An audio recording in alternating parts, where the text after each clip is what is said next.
All right, so there we go. So now, as a special surprise, I'm very excited. We have got Jose El Puppy Lopez coming in. Now, he's got many accolades with Costa Rica. He's a famous footballer here.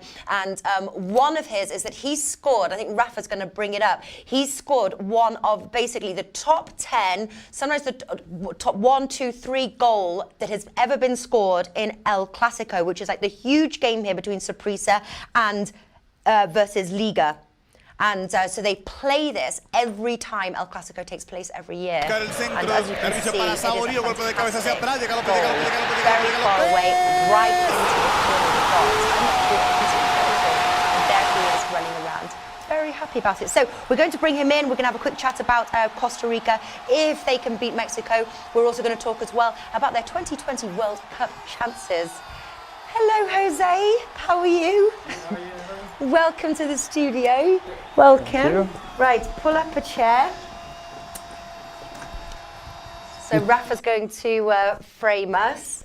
Now, obviously, I know you as Jose, my friend, as the father and as the wonderful husband. I did not know all about this stuff about you until obviously you were coming and I had to do some research. It's 34 appearances for the national team.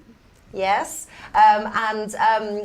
you started playing very young as a footballer. Yeah, I started professionally when I was 15 years old, when I was in the under 15 league, and then a coach from the first team came to see our game, and then he called me and I started playing with the professionals very early.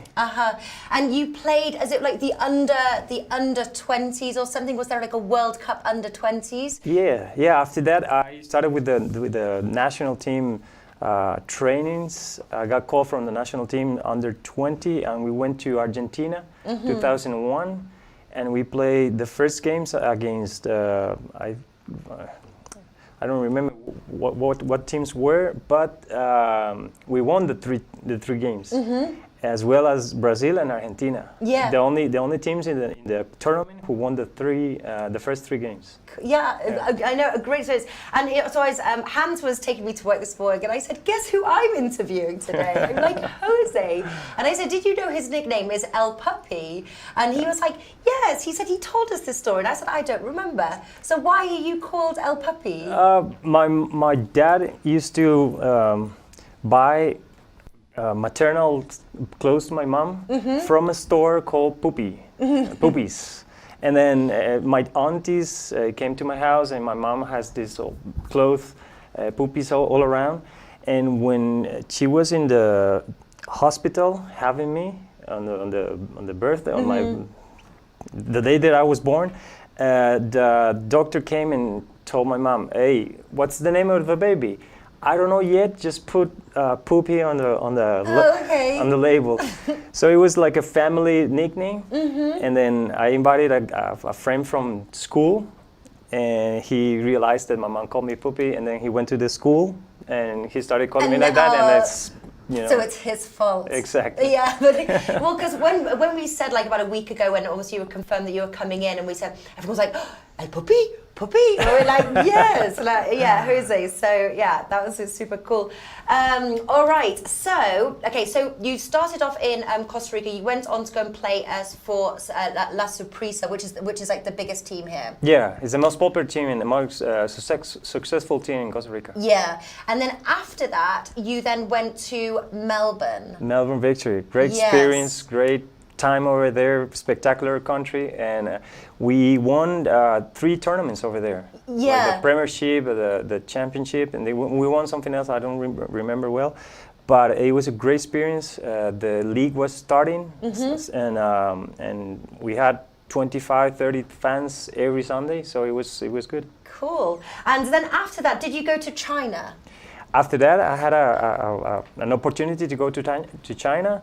only because of the money I went there, because it was very difficult. The food and the culture, it was like very difficult for Americans or for the Occidental part of the world to adapt. You know. I know. Well, I know. I've been there once Wow. because my sister lives there, so I went there. She loves it. I went there once, and I was like, Yeah. It's very different. You get amazed like the first 3 weeks, 4 weeks, but then you start to with the food and everything difficulties, but it's okay. Yeah. Now we were watching the Champions League final together, and but I never.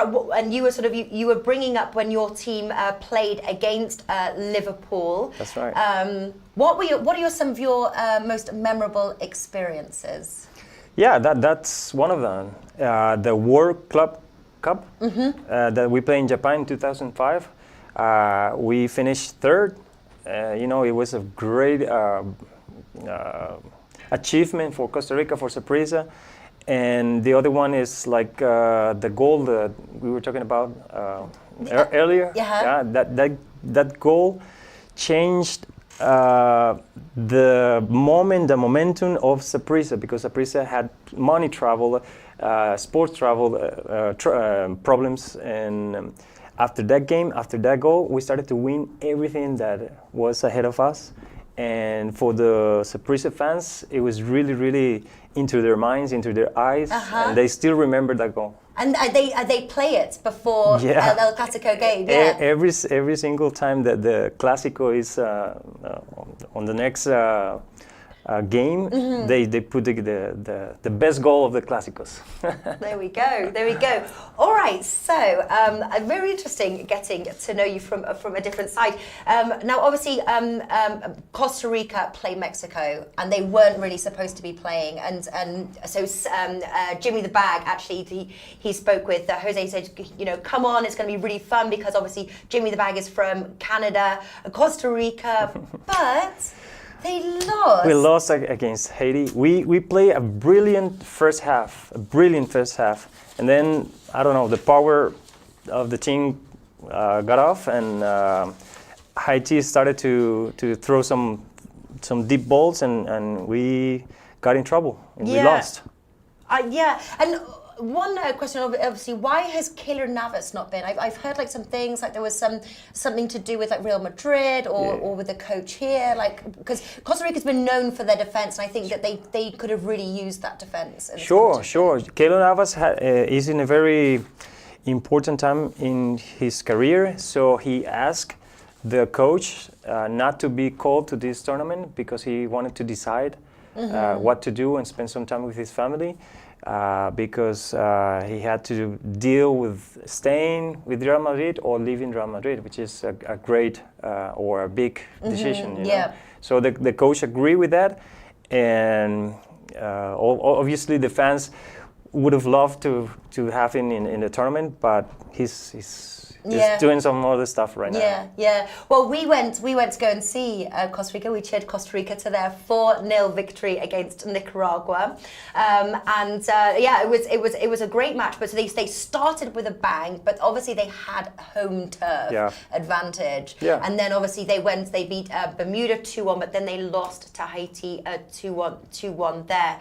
Now, obviously, Mexico are the tournament favourites, so a lot of people aren't really rating Costa Rica's chances. It's going to be a great game. It's very difficult to win Mexico because they have the fans and they're playing really good football. But still, it's 90 minutes. Still, Costa Rica lived when they play with against good teams. They live the standard. And I hope we can win, and some of the friends can make a lot of money with the gambling stuff, Yeah. Well, if you, I know you're not really a gambling person, but if you had, do you think that Mexico? Would you put your money on Mexico to win? If I'm right, here's $100, and you want to try and make more money out of this. Let's say I'm not a Costa Rican. Yeah, exactly, because you can't think. This is the thing, because there's many times as well where we're looking at teams, and my team's like Manchester United. We've got other but if it's to do with making money, some people will just say, well, do you know what? I don't want to bet on the outrights because I really don't want to bet against my team. Do you think Costa Rica will score? Yeah, they will score, but it's very unlikely to win. Yeah. So you think Mexico will win? So maybe we could be looking like at a 2-1 scoreline. Something like that. Yeah. Something like that. Yeah. I've got one of my bets is Mexico and the over 1.5 goals. So just Mexico win and 2 goals or more. Or more. Okay. So Yeah, that's a good one? it's a good one. It's a really good one. There we go. I'm going to stick with my bet there. Mexico with the over 1.5 goals. Jose, it's been an absolute pleasure. Thank you so much for coming on. And My pleasure. seeing everybody. And guys, thank you so much for watching. And we will speak soon. Thank you very much.